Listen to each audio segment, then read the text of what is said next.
Hello friends, my self Anamika और आप सभी का स्वागत है कोर फार्मेसी में।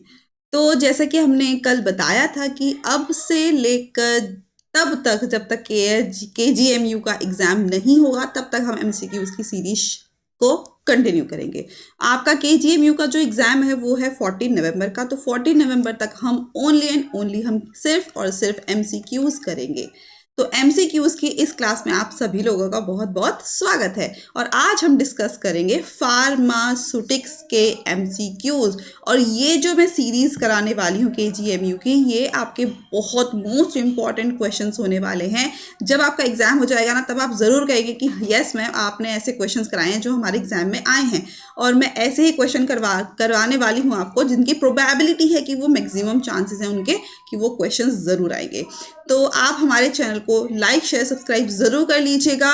टेलीग्राम फेसबुक इंस्टा की आईडी को भी आप ज्वाइन कर लीजिएगा, मैंने लिंक डिस्क्रिप्शन में ऐड कर दिए हैं। तो चलिए शुरू करते हैं। शुरू करने से पहले जो भी लोग नए हैं उन सभी को दोबारा से वेलकम है। और इस सीरीज़ को बहुत सीरियसली आप लोग ध्यान से पढ़िएगा। तो चलिए शुरू करते हैं।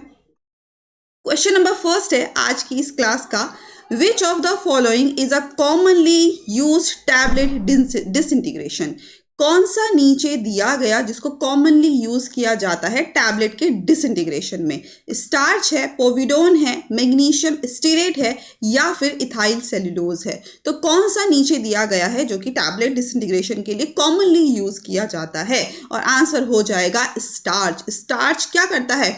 डिसइंटीग्रेशन की तरह काम करता है। किस तरीके से? क्योंकि ये पानी के कांटेक्ट में जैसे ही आता है ये स्वेल हो जाता है और जो टैबलेट है वो ब्रेक डाउन होना शुरू करती है ना। तो डिसइंटीग्रेशन एक सब्सटेंस है। अगर देखा जाए डिसइंटीग्रेशन की डेफिनेशन के बारे में, तो डिसइंटीग्रेशन एक सब्सटेंस है जिसको टैबलेट में ऐड किया जाता है ताकि वो अपना ब्रेक अप स्टार्ट कर सके, अपना डिसइंटीग्रेशन टाइम स्टार्ट कर सके जैसे ही उनको एडमिनिस्टर किया जाएगा। क्योंकि उनके अंदर ऐसी प्रॉपर्टी होती है। एग्जाम्पल के तौर पे स्टार्च की बात करते हैं। तो स्टार्च क्योंकि ऑप्शन में है इसीलिए हम स्टार्च की बात कर रहे हैं। तो स्टार्च जैसे कॉर्न स्टार्च है या फिर प्री जिलेटिनाइज्ड स्टार्च हैं, वो स्टार्च क्या करते हैं? वाटर की प्रेजेंस में आते ही स्वेल हो जाते हैं, टैबलेट ब्रेक होना शुरू हो जाती है। और वही काम है डिसइंटीग्रेशन का। पोविडोन इसका आंसर सही नहीं होगा क्योंकि ज्यादातर यूज किया जाता है एज अ बाइंडर। ये हेल्प करता है कि टैबलेट डिसइंटीग्रेट ना हो बल्कि वो एक साथ जुड़ी रहे। तो अपोजिट हुआ है ना। मैग्नीशियम स्टीरेट यहाँ पर यूज नहीं किया जाता है क्योंकि मैग्नीशियम स्टीरेट लुब्रिकेंट है। ये रिड्यूस करता है फ्रिक्शंस को, घर्षण को कम करता है, ताकि जिस टाइम कंप्रेशन हो रहा है, जिस टाइम टैबलेट का फॉर्मेशन हो रहा है, वो इजेक्शन उसका इजीली हो सके, उसमें किसी भी तरीके की वॉल में स्टिकिंग ना हो। नेक्स्ट है इथाइल सेलुलोज। ये भी आंसर गलत है क्योंकि ये यूज किया जाता है फिल्म फॉर्मिंग एजेंट की तरह, और ये सस्टेन रिलीज पॉलीमर की तरह भी यूज किया जाता है जो कि टैबलेट को वाटर के लिए लेस परमिएबल बनाता है। तो आंसर होगा स्टार्च। नेक्स्ट क्वेश्चन है which compression parameter primarily determines tablet hardness? कौन सा कंप्रेशन पैरामीटर जो कि प्राइमरीली टैबलेट हार्डनेस के लिए डिटरमाइन किया जाता है? Particle size distribution, compression force, lubricant type, या फिर डिसोल्यूशन मीडियम? और आंसर हो जाएगा इसका कंप्रेशन फोर्स, क्योंकि कंप्रेशन पैरामीटर पूछा गया है टैबलेट की हार्डनेस के लिए। तो कंप्रेशन फोर्स, टैबलेट हार्डनेस क्या है इसको डिटरमाइन करते हैं हम बाय कंप्रेशन फोर्स, कि टैबलेट में कितना कंप्रेशन लगना है, कितना प्रेशर लगना है कि वो पार्टिकल्स आपस में एकदम टाइटली बाउंड हो जाए और टैबलेट की जो हार्डनेस है, जितनी हार्डनेस चाहिए उतनी हार्डनेस हमको मिल जाए। बल्कि अगर ज़्यादा से ज़्यादा कंप्रेशन लगाया जाएगा तो उसकी वजह से जो डिसइंटीग्रेशन टाइम है वो डिले हो जाएगा। क्यों?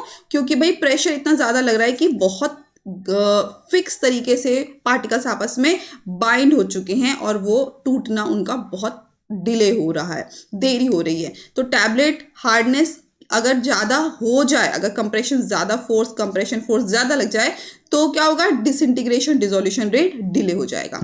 पार्टिकल साइज डिस्ट्रीब्यूशन यहाँ पर आंसर सही नहीं होगा क्योंकि जो पार्टिकल साइज का डिस्ट्रीब्यूशन है वो इन्फ्लुएंस करता है पाउडर फ्लो को।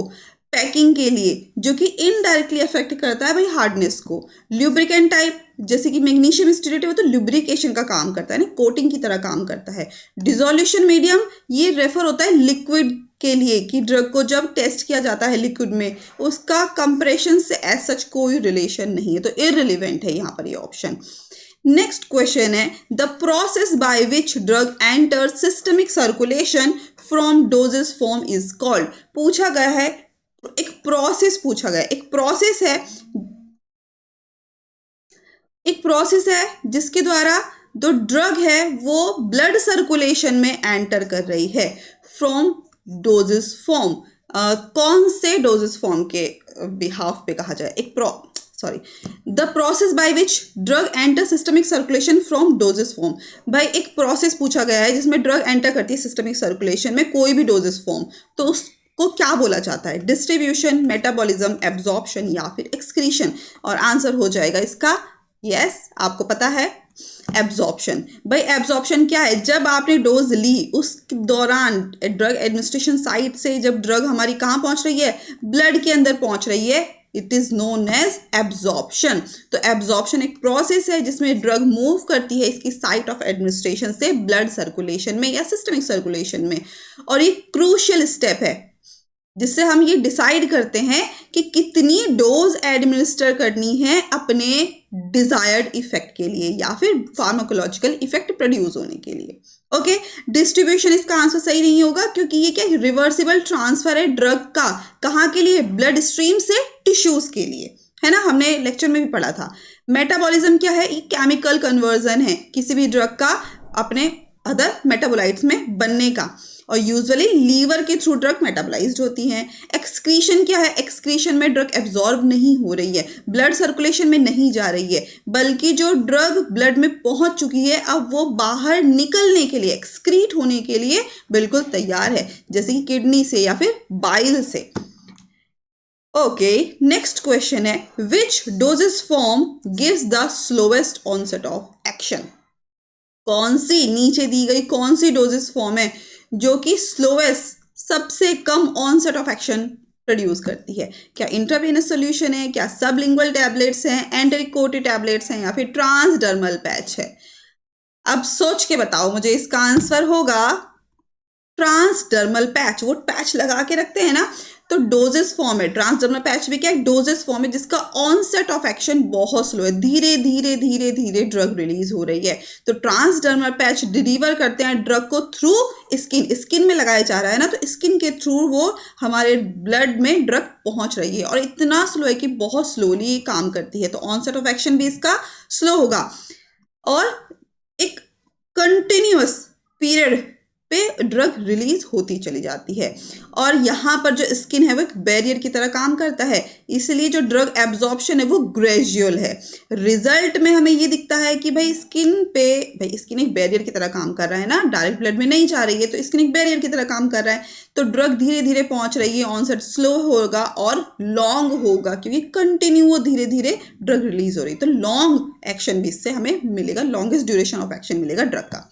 इंट्राफिनेस इसका आंसर सही नहीं होगा क्योंकि फास्टेस्ट ऑनसेट ऑफ एक्शन है कि इधर ड्रग दी, आईवी में गई, ब्लड के अंदर गई और इधर एक्शन शुरू, है ना, आईवी रूट 100% बायोबिलिटी होती है ना।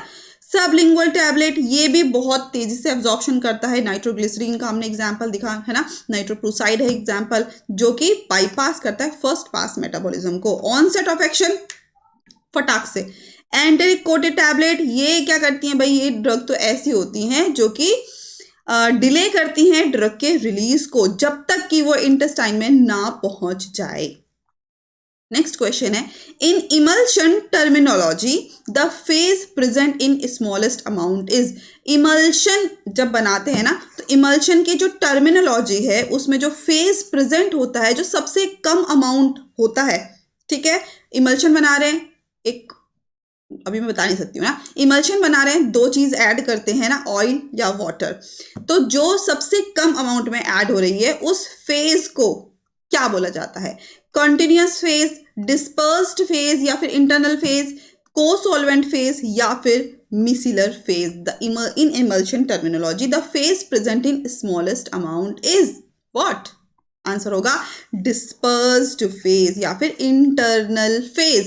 देखो इमल्शन में क्या होता है, दो सिस्टम होते हैं, बाइफेजिक सिस्टम जिसको बोलते हैं, और इसमें दो इमिसिबल लिक्विड्स को आपस में हम इमल्शन की फॉर्म प्रोड्यूस करते हैं। एक होता है डिस्पर्स्ड फेज, है ना, और डिस्पर्स्ड फेज वो फेज है जब सबसे स्मॉल अमाउंट किसी अदर लिक्विड में ऐड की जा रही है। ठीक है, the phase present in smallest amount, अगर कोई फेज जो कि स्मॉलेस्ट अमाउंट में ऐड की जा रही है उसको बोला जाता है डिस्पर्स्ड फेज या फिर इंटरनल फेज। और दूसरी फेज जो कि लार्ज अमाउंट में प्रेजेंट है उसको बोला जाता है कंटिन्यूअस फेज या फिर एक्सटर्नल फेज। अगर एग्जांपल के तौर पे हम समझें तो ऑयल इन वाटर, जो ऑयल है वो थोड़ी सी क्वांटिटी में कहाँ ऐड किया जा रहा है, ऑयल इन वाटर, तो इसका मतलब वाटर ज्यादा है, तो वाटर ज्यादा है मतलब लार्ज अमाउंट है। कंटिन्यूअस फेज क्या हुआ, इसमें वाटर हुआ, और ऑयल हमारा क्या हुआ, डिस्पर्स्ड फेज हुआ क्योंकि स्मॉल अमाउंट में। Opposite just water in oil, तो वाटर हमारा हुआ डिस्पर्स्ड फेज किस में ऐड किया जा रहा है, ऑयल में, तो कंटिन्यूअस फेज। कंटिन्यूअस फेज और डिस्पर्स फेज आपको पता लग गया होगा, है ना, क्वेश्चन में था कि इमल्शन टर्मिनोलॉजी में स्मॉलेस्ट अमाउंट उसको डिस्पर्स फेज बोला जाता है। अदर ऑप्शन की कंटिन्यूअस फेज बोला जाएगा, नहीं बोला जाएगा, क्यों, क्योंकि कंटिन्यूअस फेज तो लार्ज अमाउंट में ऐड किया जाता है, लार्ज अमाउंट के लिए ऐड किया जाता है। को-सॉल्वेंट फेज, ये भी इसका आंसर सही नहीं होगा क्योंकि को-सॉल्वेंट्स आर यूज्ड इन सॉल्यूशंस के लिए यूज किया जाता है, इमल्शंस के लिए नहीं यूज किया जाता है। बाय मिसिलर फेज तो कोलॉइडल सिस्टम के लिए रेफर है, ठीक है, जिसमें हम मिसल्स देखते हैं कि मिसल्स का फॉर्मेशन हो रहा है, जैसे डिटर्जेंट है, ना कि इमल्शन। नेक्स्ट क्वेश्चन है HLB, जिसको हाइड्रोफिलिक लिपोफिलिक बैलेंस बोलते हैं, कभी कभी यहां से फुल फॉर्म भी आ जाती है। तो hydrophilic lipophilic balance number is use to detect, जो HLB नंबर है, अगर आप लोगों ने प्रैक्टिकल किया होगा तो बहुत अच्छे से पता होगा, तो HLB जो स्केल है, जो HLB नंबर है, उसको यूज किया जाता है क्या, सेलेक्ट करने के लिए प्रिजर्वेटिव, सर्फेक्टेंट्स, इमल्सिफायर्स या फिर बफर्स या प्लास्टिसाइजर्स। तो HLB number is use to select surfactant या फिर इमल्शंस या फिर इमल्सिफायर्स। देखो हाइड्रोफिलिक और लिपोफिलिक बैलेंस जो है ये एक न्यूमेरिकल स्केल है जो कि 0 से स्टार्ट होता है और 20 तक खत्म होता है। और ये 0 to 20 जो स्केल है इसमें हम ये पता करते हैं, इसमें हम बैलेंस देखते हैं कि वाटर लविंग और ऑयल लविंग जो पोर्शन है सर्फेक्टेंट का या फिर इमल्शंस का, कि उसमें उसके बीच में कितना बैलेंस है। जैसे पीएच बैलेंस होता है ना, कि अगर पीएच 7 से ऊपर है तो इसका हम समझते हैं कि वो ड्रग बेसिक है, अगर कोई पीएच का 7 से नीचे है तो हम समझते हैं एसिडिक है। इसी तरीके से कोई भी सर्फेक्टेंट या कोई भी इमल्शन में कितना हाइड्रोफिलिक है कितना लिपोफिलिक है वो हम देखते हैं इस हाइड्रोफिलिक लिपोफिलिक बैलेंस से। अब समझ में कैसे आएगा कि हमें कौन सा सर्फेक्टेंट यूज करना है, तो इसका भाई स्टेबल कितना है इमल्शन ये हमें पता करना है ना। तो कितना स्टेबल है उससे हम पता करते हैं कि उस इमल्शन के लिए कौन सा सर्फेक्टेंट सही होगा। अगर HLB हमारा 3 to 6 है, 0 to 20 है ना, अगर 3 to 6 HLB तो समझ लेने का कि लिपोफिलिक है, ज्यादा से ज्यादा लिपोफिलिक है, सुटेबल है ये सर्फेक्टेंट किसके लिए, वाटर इन ऑयल इमल्शन के लिए। अगर हम ये देखते हैं कि HLB वैल्यू 8 to 18 के स्केल पे आ रही है तो समझ जाने का कि सर्फेक्टेंट हाइड्रोफिलिक है, इसका मतलब सुटेबल है ऑयल इन वाटर इमल्शंस के लिए। ठीक है, बात समझ में आ गई होगी। प्रिजर्वेटिव आंसर सही नहीं होगा क्योंकि प्रिजर्वेटिव तो भैया एंटी माइक्रोबियल ग्रोथ को इनहिबिट करने के लिए होता है, पीएच को मेंटेन करने के लिए होता है। बफर्स तो पीएच को मेंटेन करते हैं और प्लास्टिसाइजर्स यूज किए जाते हैं फिल्म कोटिंग में या फिर कैप्सूल की शेल को तैयार करने के लिए, ताकि जो ड्रग है, जो टैबलेट है, उसकी फ्लेक्सिबिलिटी बढ़ सके, है ना। ओके, नेक्स्ट क्वेश्चन है which sterilization method is suitable for heat sensitive ophthalmic solution. कौन सा स्टरलाइजेशन मेथड है जो कि सुटेबल होगा जो हीट सेंसिटिव ऑप्थेल्मिक सॉल्यूशंस है उसके लिए। Dry heat sterilisation, autoclaving, filtration या फिर इथाइलिन ऑक्साइड। आप याद करो जिस टाइम मैंने आपको RGPV क्लासेस और जब RRB की क्लासेस चल रही थी, MCQs कराए थे, वहां पर मैंने एक क्वेश्चन इसी टाइप का कुछ क्वेश्चन दिया था। तो कौन सा स्टरलाइजेशन मेथड यूज किया जाएगा ऑप्थेल्मिक सॉल्यूशंस के लिए जो कि हीट सेंसिटिव सॉल्यूशंस है। आंसर हो जाएगा फिल्ट्रेशन। फिल्ट्रेशन एक ऐसा स्टरलाइजेशन मेथड है जिससे ऑप्थेल्मिक सॉल्यूशंस को प्रिजर्व कर सकते हैं या फिर बचा सकते हैं उनकी ग्रोथ से। तो मेम्ब्रेन फिल्टरेशन एक परफेक्ट स्टरलाइजेशन मेथड है जितनी भी हमारी ऑप्थेल्मिक सॉल्यूशंस हैं, स्पेशली जो हीट सेंसिटिव ऑप्थेल्मिक सॉल्यूशंस हैं उनके लिए। ये जो मेम्ब्रेन का फिल्ट्रेशन, इस मेम्ब्रेन के कितना डायामीटर या कितना इसका विड्थ होनी चाहिए, तो इसका जो डायामीटर होगा, जो मेम्ब्रेन की जो चौड़ाई होगी वो होगी 0.22 माइक्रोमीटर। और ये इस मेम्ब्रेन का क्या होगा, एक स्टैंडर्ड है, इतना तो होना ही चाहिए। तो 0.22 micrometre membrane filter is the standard pore size. तो उस मेम्ब्रेन के अंदर इतने पोर साइज का डायमीटर इतना होना चाहिए, ठीक है, तभी वो रिमूव कर सकेगा बैक्टीरिया को, फंजाई को, या जो भी ऑर्गेनिज्म वहाँ पे आ रहे हैं जो कि कंटामिनेशन कॉज कर रहे हैं उनको स्टेराइल करने के लिए। ड्राई हीट स्टरलाइजेशन यूज़ नहीं करेंगे क्योंकि ड्राई हीट स्टरलाइजेशन ग्लासवेयर्स के लिए यूज़ किया जाता है, ऑयल्स के लिए यूज़ किया जाता है, पाउडर्स के लिए यूज़ किया जाता है, एक्वस और हीट सेंसिटिव ड्रग्स के लिए या प्रोडक्ट्स के लिए नहीं। ऑटोक्लेविंग हम या फिर जिसको मॉइस्ट हीट स्टरलाइजेशन बोलते हैं, ये भी हम यूज़ नहीं करेंगे क्योंकि इसमें स्टीम, जो भाप है, 121 डिग्री सेंटीग्रेड यूज़ की जाती है, जो कि जो हीट सेंसिटिव ड्रग्स हैं वो तो ऑलमोस्ट वहाँ पर डेड हो जाने वाली हैं, तो डिस्ट्रॉय हो सकती हैं, तो इसलिए ये भी हम यूज़ नहीं करेंगे। इथाइलिन ऑक्साइड ये भी हम यूज़ नहीं करेंगे क्योंकि जितने भी सर्जिकल इंस्ट्रूमेंट्स हैं उसके लिए यूज़ किया जाता है, प्लास्टिक्स के लिए यूज़ किया जाता है, मेडिकल डिवाइसेस के लिए यूज़ किया जाता है। और जो इथाइलिन ऑक्साइड का जो रेसिड्यू बच रहा है वो बहुत ज़्यादा टॉक्सिक होता है, इसलिए भी हम इसको यूज़ नहीं करते हैं। नेक्स्ट क्वेश्चन है the critical micelle concentration is. जो क्रिटिकल मिसल कंसंट्रेशन है वो क्या है?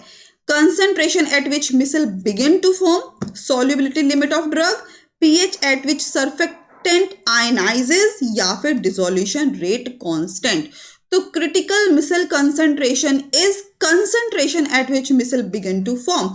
एक ऐसी कंसंट्रेशन जब मिसल बनना शुरू होता है, ये हमारा क्या है, क्रिटिकल मिसल कंसंट्रेशन है, ठीक है। तो क्रिटिकल मिसल कंसंट्रेशन एक मिनिमम कंसंट्रेशन है किसी भी सर्फेक्टेंट की, किसी भी सॉल्यूशन के अंदर जब मिसल बनना शुरू होता है, और बिलो द सीएमसी, इस क्रिटिकल मिसल कंसंट्रेशन से नीचे जो सर्फेक्टेंट मॉलिक्यूल्स हैं वो ज़्यादातर मोनोमर कंडीशन में रहते हैं, और जैसे ही क्रिटिकल मिसल कंसंट्रेशन की कंडीशन में आ गए ये एग्रीगेट करना शुरू हो जाते हैं और मिसल्स का फॉर्मेशन स्टार्ट हो जाता है, leading to major changes in properties. और इसकी जो मेजर प्रॉपर्टीज हैं वो भी चेंज होना शुरू हो जाती है, जैसे कि सरफेस टेंशन हुआ, सोल्यूबलाइजेशन हुआ, कंडक्टिविटी हुई, ये भी सीएमसी से की कंसंट्रेशन से चेंज होना शुरू हो जाते हैं सर्फेक्टेंट की। सॉल्युबिलिटी लिमिट ऑफ ड्रग, ये इसका आंसर सही नहीं होगा क्योंकि ये तो रेफर होता है मैक्सिमम अमाउंट ऑफ ड्रग के लिए दैट डिसॉल्व्स इन सॉल्वेंट। तो कोई भी ड्रग सॉल्वेंट में डिसॉल्व हो रही है उसकी मैक्सिमम अमाउंट को रेफर करता है, सीएमसी को नहीं। PH at which surfactant ionise, यहाँ पर भी सीएमसी की बात नहीं हो रही है क्योंकि आयनाइजेशन डिपेंड करता है ऑन सर्फेक्टेंट केमिकल नेचर, ना कि सीएमसी। और डिसोल्यूशन रेट कांस्टेंट, ये तो रिलेशन रखता है ड्रग डिसोल्यूशन काइनेटिक्स से, ना कि सीएमसी से या फिर सर्फेक्टेंट एग्रीगेशन से नहीं। नेक्स्ट क्वेश्चन है in dissolution testing paddle speed affects. अगर डिसोल्यूशन की टेस्टिंग हो रही है तो पैडल स्पीड जो है वो अफेक्ट करता है किसको? ड्रग पोटेंसी को, mechanical disintegration only, hydrodynamic and dissolution rate, या फिर टैबलेट कोटिंग थिकनेस। तो in dissolution testing paddle speed affects hydrodynamic and dissolution rate. भाई जितना ज़्यादा स्पीड से आप करोगे उतना ही ज़्यादा डिसोल्यूशन रेट बढ़ जाएगा, है ना। तो in dissolution testing the paddle speed जो है, मतलब रोटेशन स्पीड जो है वो डायरेक्टली इन्फ्लुएंस करती है किसको? हाइड्रोडायनेमिक को। इसका मतलब जो मूवमेंट हो रहा है मिक्सिंग का, अगर वो पैटर्न फास्ट हो जाए तो जो लिक्विड है वेसल्स में उसका भी मूवमेंट फास्ट हो जाएगा। फास्टर स्टेयरिंग, अगर फास्टर मिक्सिंग हो रही है जो कि इंप्रूव करता है मिक्सिंग को, फास्टर स्टेयरिंग, ज़्यादा मूवमेंट होगा तो मिक्सिंग भी ज़्यादा होगी, और जो रिड्यूस करेगा थिकनेस ऑफ डिफ्यूजन लेयर, जो डिफ्यूजन की लेयर है टैबलेट के ऊपर वो डिफ्यूजन की लेयर भी जल्दी से जल्दी टूट जाएगी, रिड्यूस हो जाएगी, ब्रेक हो जाएगी अराउंड द टैबलेट, ठीक है, जो कि फास्टर डिसोल्यूशन रेट को प्रमोट करेगा, लीड करेगा। ड्रग पोटेंसी, इसका आंसर सही नहीं होगा क्योंकि paddle speed does not affect the chemical potency और strength of the drug. Mechanical disintegration only, ये बात भी यहाँ पर गलत है क्योंकि जब हम स्टीयरिंग करते हैं तो डिसइंटीग्रेशन पे फर्क पड़ रहा है, मेन इफेक्ट पड़ रहा है उसकी हाइड्रोडायनामिक और डिसोल्यूशन प्रॉपर्टी पे, लेकिन उसकी मैकेनिकल ब्रेकडाउन पे फर्क नहीं पड़ रहा। मतलब अकेला इकलौता सिर्फ मैकेनिकल डिसइंटीग्रेशन नहीं हो रहा है, उसका डिसइंटीग्रेशन, हाइड्रोडायनामिक और डिसोल्यूशन दोनों का ब्रेकडाउन हो रहा है। टैबलेट कोटिंग थिकनेस, इसका आंसर गलत होगा क्योंकि डिटरमाइन करता है ये during formulation, manufacturing tablet coating की थिकनेस, तो बल्कि पैडल स्पीड से इसका ऐसा कोई रिलेशन नहीं है। फिर पैडल स्पीड का यहाँ पर कोई टेस्टिंग के लिए इंपॉर्टेंट नहीं है। बायोएबिलिटी इज बेस्ट डिफाइन एज, जो बायोएबिलिटी उसको आप किस तरीके से एकदम बेस्ट डिफाइन करेंगे, और ये बहुत बार क्वेश्चन पूछा जाता है और ये बहुत बहुत बहुत इंपॉर्टेंट हो जाता है, इसलिए कई बार पूछा गया है फार्मासिस्ट के एग्जाम में। तो time to peak plasma concentration Tmax को बोलते हैं, fraction of dose reaching systemic circulation unchanged इसको बोला जाता है, वॉल्यूम ऑफ डिस्ट्रीब्यूशन को बोला जाता है, या फिर एलिमिनेशन हाफ लाइफ को बोला जाता है। तो bioavailability is best define as fraction of dose reaching systemic circulation unchanged. तो बायोएबिलिटी क्या है, वो फ्रैक्शन ऑफ ड्रग है जो कि अनचेंज फॉर्म में ब्लड सर्कुलेशन में पहुंच रही है, और ये की पैरामीटर है कि how efficiently a drug is absorb, और ये पता कर रहे हैं इससे बायोएबिलिटी से कि कितनी ड्रग इफेक्टिवली एब्सॉर्ब हो चुकी है और पहुंच चुकी है अपनी साइट ऑफ एक्शन पे। अगर पता किया जाए तो फॉर्मूला है इसका एक, F equals to AUC non minus IV, non मतलब नॉन इंट्रावेनसली, कोई सा भी रूट हो, ठीक है, upon AUC IV into dose IV upon dose non minus IV, ठीक है, ये इसका फॉर्मूला है। यहां से हम बायोएबिलिटी को कैलकुलेट करते हैं। Time to peak plasma concentration Tmax, ये तो इंडिकेट करता है रेट ऑफ एब्जॉर्प्शन को, ना कि एक्सटेंट को, ना कि फ्रैक्शन ऑफ एब्जॉर्प्शन को। वॉल्यूम ऑफ डिस्ट्रीब्यूशन में ड्रग टिश्यूज तक पहुंच गई है, ये ऐसा बताती है, बायोएबिलिटी को नहीं बता रही है। एलिमिनेशन हाफ लाइफ, ये डिस्क्राइब करती है how long the drug stay in the body. Elimination of life में हम, एलिमिनेशन ऑफ हाफ लाइफ में हम देख रहे हैं कितनी ड्रग आधी हमारी बॉडी से एलिमिनेट हो चुकी है, तो कितनी देर तक बॉडी में हमारी ड्रग रह रही है, एलिमिनेशन हाफ लाइफ बताती है। बायोएबिलिटी में हम प्रोपोर्शन ऑफ ड्रग देख रहे हैं जो कि सिस्टमिक सर्कुलेशन में पहुंच रही है अनचेंज फॉर्म में। नेक्स्ट क्वेश्चन है, which coating prevents tablet dissolution in stomach but allows in intestine.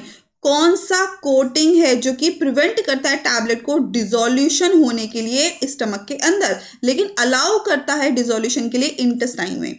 Sugar coating, enteric coating, film coating with HPMC, या फिर टैबलेट लेकर। आंसर हो जाएगा, आपको पता है, मुझे पता भी है, तो एंटेरिक कोटिंग। तो एंटेरिक कोटिंग क्या है, स्पेशल टाइप है जब टैबलेट के ऊपर कोट होता है ताकि कोई ड्रग का स्टमक के एसिड के थ्रू ड्रग डैमेज ना हो जाए। तो ये रजिस्ट होता है डिसोल्यूशन कहाँ के लिए, एसिडिक pH जो कि हमारे स्टमक में होता है, और ये डिसॉल्व होता है केवल और केवल एल्कलाइन pH में, और एल्कलाइन pH हमारा कहाँ है, इंटेस्टाइन में प्रेजेंट होता है। ये इंश्योर करता है कि गैस्ट्रिक एसिड की प्रेजेंस में आते ही ड्रग डिग्रेड ना हो जाए, तो उसको प्रोटेक्ट करता है।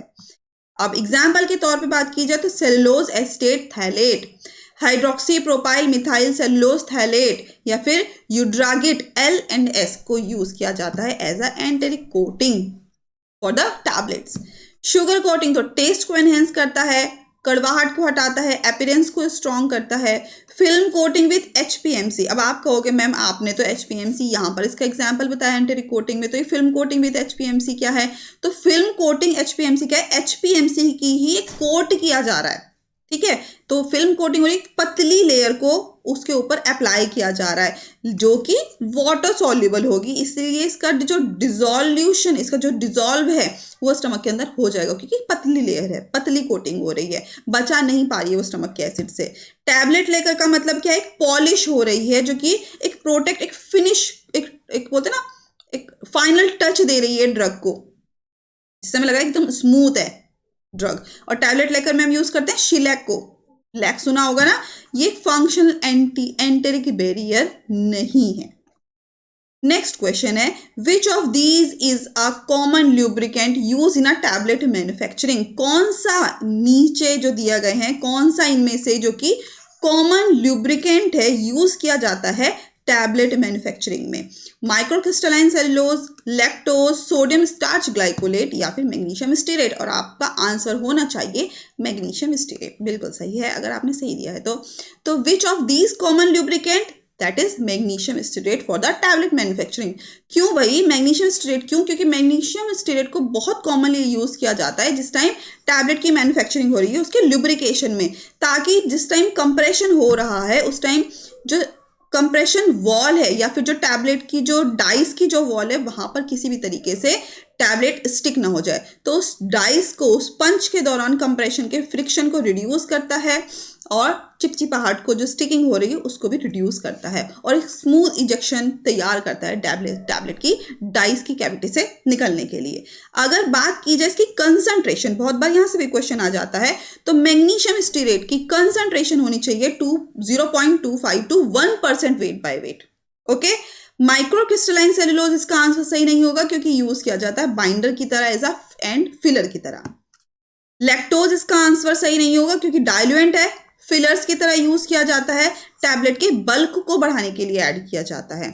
और सोडियम स्टार्च ग्लाइकोलेट, ये तो भैया सुपर डिसइंटीग्रेंट है, याद करो मैंने बताया भी था, जो कि हेल्प करता है टैबलेट को ब्रेक करने से अगर वो कांटेक्ट आता है, अगर वो वाटर के कांटेक्ट में आ रहा है। नेक्स्ट क्वेश्चन है, the purpose of a binder in granulation is to. The purpose क्या है बाइंडर का ग्रेनुलेशन में, मतलब ग्रेनुलेशन में बाइंडर का क्या पर्पस है, क्यों ऐड किया जा रहा है? क्यों? पहला ऑप्शन है इंप्रूव करता है फ्लोएबिलिटी को, promote particle adhesion to form granules, act as disintegrant, lubricate punches. तो बाइंडर का ग्रेनुलेशन में रोल है, पर्पस है to promote particle adhesion to form granules. भाई पार्टिकल्स, जो छोटे छोटे पार्टिकल्स हैं उनको ग्रेनुलेशन की फॉर्म देनी है तो उसको ऐसा बाइंडर की तरह काम करना पड़ता है ताकि जो पार्टिकल्स है वो आपस में चिपक जाएं और ग्रेन्यूल्स का फॉर्म कर ले, फॉर्मेशन बना ले। तो बाइंडर्स एक सब्सटेंस है जो कि ऐड किया जाता है ग्रेनुलेशंस को बनाने के लिए ताकि जो पार्टिकल्स हैं वो आपस में होल्ड हो जाएं, चिपक जाएं और वो फॉर्मेशन करें ग्रेन्यूल्स की, जिस टाइम वो कंप्रेशन हो रहे हैं उस टाइम टैबलेट की फॉर्म में बनने के लिए तैयार हो जाएं। कॉमन बाइंडर्स हैं कुछ, जैसे कि povidone, starch paste, gelatin, HPMC, sucrose syrup, ये सब एज अ बाइंडर यूज किया जाता है जो कि ग्रेनुलेशन के लिए हेल्प करते हैं जिस टाइम टैबलेट की मैन्युफैक्चरिंग हो रही है उस टाइम। इंप्रूव फ्लोएबिलिटी ओनली, ये आंसर गलत है क्योंकि फ्लो अगर इंप्रूव होगा तो ये ग्लाइडेंट्स यूज करेंगे, जैसे कि टॉल्क है, कोलॉइडल सिलिका है, ये बाइंडर नहीं है। एक्ट एज अ डिसइंटीग्रेंट, तो डिसइंटीग्रेंट जैसे sodium starch glycolate, cross povidone, ये क्या करेगी? बिल्कुल अपोजिट एक्शन है भाई, बाइंडर तो बाइंड करने का काम कर रहा है, डिसइंटीग्रेशन उसको डिसइंटीग्रेंट्स क्या कर रहे हैं? उसको तोड़ने का काम करते हैं, अपोजिट एक्शन हुआ। और ल्यूब्रिकेट पंचेस का काम है ल्यूब्रिकेशन प्रोवाइड करने का ताकि फ्रिक्शन के दौरान, कंप्रेशन के दौरान स्टिकिंग से बचाया जा सके या फ्रिक्शन से बचाया जा सके। नेक्स्ट क्वेश्चन है, which method yield the finest emulsion droplet, smallest droplet size? कौन सा मेथड है जो कि बिल्कुल फाइन इमल्शन ड्रॉपलेट्स को फाइनल प्रोडक्ट में कन्वर्ट करेगा, यील्ड करेगा बिल्कुल स्मॉलेस्ट ड्रॉपलेट साइज में? Hand homogenization, magnetic stirring, simple shaking या फिर हाई प्रेशर होमोजेनाइजेशन? तो आंसर होना चाहिए हाई प्रेशर होमोजेनाइजेशन। ऐसा मेथड जिसमें जो एकदम जो स्मॉलेस्ट ड्रॉपलेट साइज है वो बिल्कुल, जो इमल्शन के जो ड्रॉप्स बन रहे हैं है ना, वो बिल्कुल फाइन बने, बिल्कुल फाइनेस्ट इमल्शन ड्रॉपलेट्स बने, तो हाई प्रेशर होमोजेनाइजेशन से। और ये बिल्कुल इफेक्टिव मेथड है to produce very fine and uniform emulsion droplets often it in the sub micron और नैनोमीटर रेंज। और जो भी इसके फाइन पार्टिकल्स आते हैं वो तो बिल्कुल सब माइक्रोन में होते हैं या फिर नैनोमीटर की रेंज में होते हैं, तो सोचो कितना छोटा है ना। और इस मेथड में जो इमल्शन है उसको फोर्सफुली एक छोटे से ऑरिफिस से, एक छोटे से छेद से बहुत हाई प्रेशर के साथ पास किया जाता है अप टू कितना 500 बार, जिसकी वजह से इतना ज़्यादा इंटेंस टर्बुलेंस कॉज होगा, इतना ज़्यादा शियर होगा और कैविकेशन होगा। कैविटेशन होगा, ठीक है। तो इसकी वजह से इस वजह से ही क्या हो रहा है, वो छोटे छोटे पार्टिकल्स जो है वो बहुत छोटे एकदम फाइन नैनो पार्टिकल साइज में वो ड्रॉपलेट्स बन रहे हैं। हैंड होमोजेनाइजेशन इसका आंसर गलत होगा, क्योंकि प्रोड्यूस करते हैं ये कोर्स इमल्शंस के लिए ड्रॉपलेट साइज यहाँ पर लार्ज होता है। अगर सिंपल शेकिंग की बात की जाए तो ये भी एक टेम्पररी अनस्टेबल इमल्शन प्रोड्यूस करते हैं। यहाँ पर भी जो ड्रॉपलेट का साइज होगा वो थोड़े लार्ज पार्टिकल साइज होंगे, लार्ज होंगे ड्रॉपलेट्स। और मैग्नेटिक स्टीयरिंग में क्या है, एक जेंटल मिक्सिंग के लिए यूज किया जाता है, शेयर प्रोड्यूस करने के लिए नहीं, या फिर ड्रॉपलेट्स जो फाइन ड्रॉपलेट्स होते हैं उसको फॉर्म करने के लिए नहीं। नेक्स्ट क्वेश्चन है, which powder flow property improves by granulation. कौन से powder flow which powder flow property, powder की कौन सी फ्लो प्रॉपर्टी जो कि ग्रेनुलेशन को इंप्रूव करती है। Increase in angle of repose, decrease in compressibility, improved flowability, या फिर इंक्रीज इन इलेक्ट्रोस्टैटिक चार्ज। तो विच पाउडर फ्लो प्रॉपर्टी इंप्रूव करती है ग्रेनुलेशन को, और आंसर हो जाएगा इंप्रूव्ड फ्लोएबिलिटी। ऑब्वियस है ना भाई, ग्रेनुलेशन एक प्रोसेस है जिसमें फाइन पाउडर्स जो हैं वो एक थोड़े लार्ज मल्टीपल पार्टिकल साइज में एग्रीगेट होते हैं या ग्रेन्यूल्स को फॉर्मेशन करते हैं। और जब ये फाइन पार्टिकल्स ग्रेन्यूल्स में फॉर्म करते हैं तो इनकी जो फ्लो प्रॉपर्टी है वो एकदम एनहेंस हो जाती है, इंप्रूव हो जाती है। क्यों? क्योंकि पहला है कि जो लार्जर और मोर यूनिफॉर्म पार्टिकल साइज बन रहे हैं। ग्रेन्यूल्स में क्या है, लार्ज पार्टिकल साइज है और यूनिफॉर्म है, सब बराबर है, ठीक है। रिड्यूस डस्ट फॉर्मेशन, भाई अगर पाउडर की बात की जाए तो वो डस्ट ज्यादा उड़ाती है ना, तो यहाँ पर डस्ट पार्टिकल साइज, जो डस्ट का फॉर्मेशन है वो भी कम हो जाता है। और तीसरा, मिनिमाइज करती है कोहेसिव फोर्स को। जो कोहेसिव फोर्स का मतलब है कि कहीं भी जाके ऐसे डस्ट की तरह चिपक जाना, तो आपस में वो जो चिपचिपाहट है, जो पाउडर कहीं भी स्टिक हो जा रहा है, तो ग्रेन्यूल्स की फॉर्मेशन उसको भी कम कर रही है। पार्टिकल्स के बीच में जो कोहेसिव फोर्स है कि आपस में एक दूसरे को स्टिक कर जा रहे हैं, वो भी कम होगा। Increase in angle of repose, ये बात गलत होगी, क्योंकि हायर एंगल ऑफ रिपोज होगा तो पुअर फ्लो प्रॉपर्टी होगी। डिक्रीज इन कंप्रेसिबिलिटी अगर की बात की जाए तो ग्रेन्युलेशन जो है वो यूजुअली इंक्रीज करता है कंप्रेसिबिलिटी को, डिक्रीज नहीं करता है। और इंक्रीज इन इलेक्ट्रोस्टैटिक चार्ज, तो ग्रेन्युलेशन जो है वो इलेक्ट्रोस्टैटिक चार्ज को कम करता है, बढ़ाता नहीं है। नेक्स्ट क्वेश्चन है, which dosage form is ideal for prolonged local action in the eye. कौन सी डोजेस फॉर्म है जो कि आइडियल है प्रोलॉन्ग लोकल एक्शन के लिए हमारी आई में। आई ड्रॉप्स हैं सॉल्यूशन की फॉर्म में, ओरल टैबलेट हैं, इंजेक्टेबल सॉल्यूशंस हैं, या फिर आई ऑइंटमेंट है। और आंसर हो जाएगा इसका आई ऑइंटमेंट। क्यों भाई, आई ऑइंटमेंट और आई ड्रॉप्स में क्या अंतर हुआ? भाई देखो, आपने ड्रॉप डाली तो इधर से बह गई, आंसू आया वो बह गई, लेकिन ऑइंटमेंट क्या है, वो विस्कस है, वो थोड़ा गाढ़ा है, वो ऐसा है कि सेमी सॉलिड सा थोड़ा क्रीमी टेक्सचर दे रहा है, जिसकी वजह से वो हमारे आंखों में वो स्टिक है, रुका हुआ है, बहा नहीं है ना। तो यूजुअली ना स्टेराइल बेस लाइक पेट्रोलियम और पेट्रोलेटम और लैनोलिन, और इसका स्टेराइल बेस होता है जैसे कि पेट्रोलेटम और लैनोलिन। जब इसको अपनी आंखों में ऐड किया जाता है तो ये थोड़े ज़्यादा लंबे टाइम तक रहते हैं, क्योंकि इनकी बहुत विस्कस हैं, थोड़े चिपचिपाहट टाइप के हैं। ये हमारी आंखों से आंसुओं से बाहर इजीली नहीं निकलता है, ड्रेन नहीं हो पाता है, एक सस्टेन रिलीज प्रोवाइड करता है और एक लॉन्ग इफेक्ट प्रोड्यूस करता है, इसलिए आई ऑइंटमेंट। अगर आई ड्रॉप्स की बात की जाए तो वो एकदम से वॉश हो जाते हैं, जैसे ही आंसू आया वो हमारी आंखों से ड्रग निकल जाती है। इंजेक्टेबल सॉल्यूशंस, तो हम लोकल आई में इसके लिए बिल्कुल रिस्ट्रिक्टेड है कि आंखों में कोई इंजेक्शन नहीं लग रहा है भाई, इंजेक्टेबल सॉल्यूशंस नहीं है। ओरल टैबलेट्स एक्ट करती है सिस्टमिकली, लेकिन आईज के लिए वो लोकली यूज नहीं की जाती हैं। नेक्स्ट क्वेश्चन है, द नॉइज विटने इक्वेशन डिस्क्राइब्स। जो नॉइज विटनेस इक्वेशन है वो क्या बताती है? तो the noise witness equation describes drug partition coefficient, dissolution rate of solids, osmotic pressure of solid, या फिर परमिएबिलिटी अक्रॉस मेम्ब्रेन। तो noise witness equation describes dissolution rate of solid.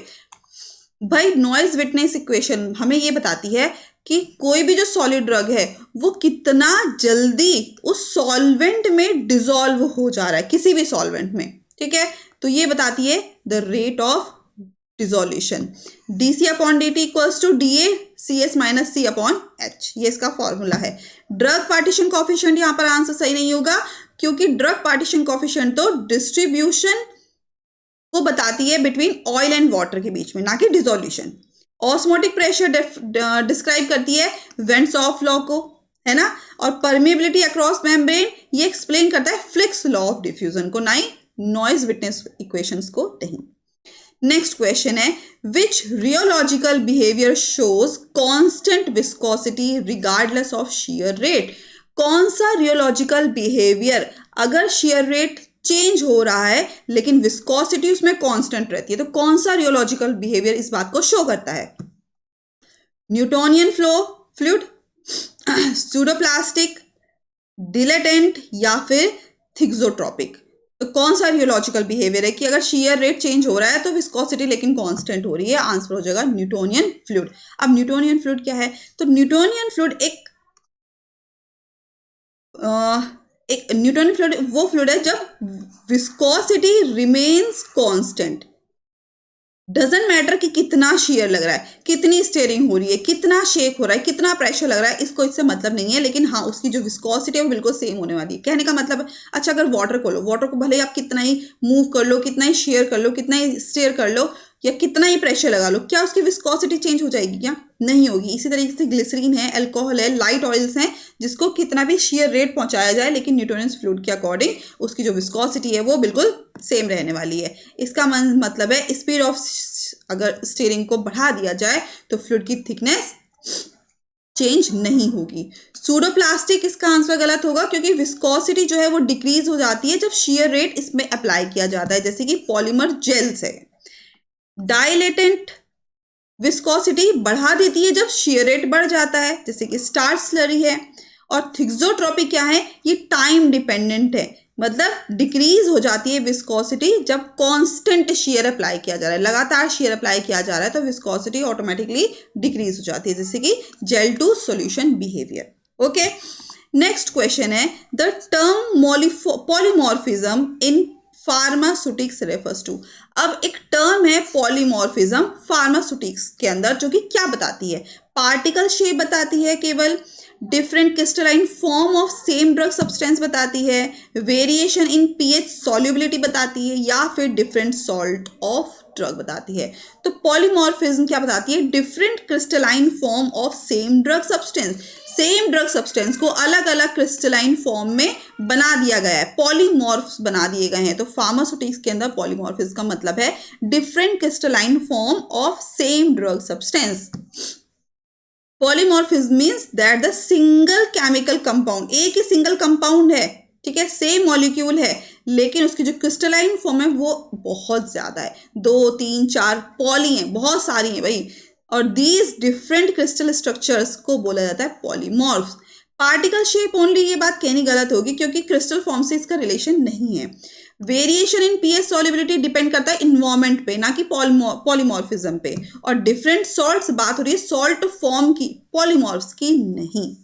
और इस क्लास का last question, which preservative is commonly used in ophthalmic formulation.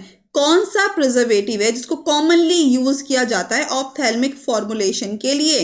तो बताओ जल्दी से, benzalkonium chloride, sodium benzoate, methyl cellulose या फिर प्रोपाइलिन ग्लाइकॉल। तो आंसर हो जाएगा इसका बेंजलकोनियम क्लोराइड। तो बेंजलकोनियम क्लोराइड क्या करता है? ऑप्थेल्मिक सॉल्यूशंस फॉर्मुलेशंस के लिए, ऑप्थेल्मिक जो भी प्रिपरेशंस हैं उसमें एज अ प्रिजर्वेटिव काम करता है। प्रिजर्वेटिव का काम क्या है? ताकि उसमें माइक्रोबियल कंटेमिनेशन ना आए, माइक्रोबियल ग्रोथ ना हो जाए। तो बेंजलकोनियम क्लोराइड इज क्वाटर्नरी कंपाउंड। ये क्या है? क्वाटर्नरी कंपाउंड्स हैं जिसको एज अ प्रिजर्वेटिव यूज किया जाता है, जो भी आई ड्रॉप्स हैं या फिर जो ऑप्थेल्मिक सॉल्यूशंस हैं उसके लिए। क्यों? ताकि जो माइक्रोबियल ग्रोथ है वो ना हो पाए। भाई मल्टीपल डोज हम अप्लाई कर रहे हैं ना अपनी आंखों में, तो मल्टीपल डोज कंटेनर्स में, ताकि किसी भी तरीके से माइक्रोब्स की ग्रोथ ना हो जाए, इसलिए बेंजलकोनियम क्लोराइड को ऐड किया जाता है फॉर देयर स्टेरिलिटी पर्पस। और इसकी जो अमाउंट है वो होनी चाहिए, क्वांटिटी की बात की जाए तो टिपिकली 0.01%। ओके, सोडियम बेंजाइड को यूज किया जाता है ओरल लिक्विड्स के लिए, ऑप्थेल्मिक यूज के लिए नहीं। मिथाइल सेलुलोज थिकनिंग एजेंट है, विस्कोसिटी को बढ़ा देता है। प्रिजर्वेटिव की तरह यूज नहीं करते हैं इसको। और प्रोपाइलीन ग्लाइकोल एक ह्यूमेक्टेंट है, सॉल्वेंट है, एंटी माइक्रोबियल प्रॉपर्टीज की बिल्कुल भी नहीं है। तो यहाँ पे हमारे आज इस KGMU की सीरीज में ये 20 क्वेश्चन कंप्लीट होते हैं। नेक्स्ट टाइम नेक्स्ट सब्जेक्ट के साथ दोबारा से हम क्वेश्चंस को लेकर आएंगे। तब तक के लिए आप क्लास को कंटिन्यू करिए, अपनी पढ़ाई को अच्छे से करिए। आपका सिलेक्शन होगा तो हमें बहुत खुशी होगी, really it means a lot. तो चलिए ठीक है, यहाँ पर हम अपनी क्लास को एंड करते हैं। आप हमारे चैनल को लाइक शेयर सब्सक्राइब करते रहिए। अगर किसी को आपको फ्रेंड को ज़रूरत है जो कि कॉम्पिटिटिव एग्जाम की तैयारी कर रहा है, उसको भी ये क्लास आप ज़रूर शेयर कीजिए। जो फेसबुक पेज है, इंस्टा पेज है और टेलीग्राम ग्रुप है, उसको भी आप ज्वाइन कर सकते हैं। लिंक मैंने डिस्क्रिप्शन में ऐड कर दिए हैं। Take care, bye bye.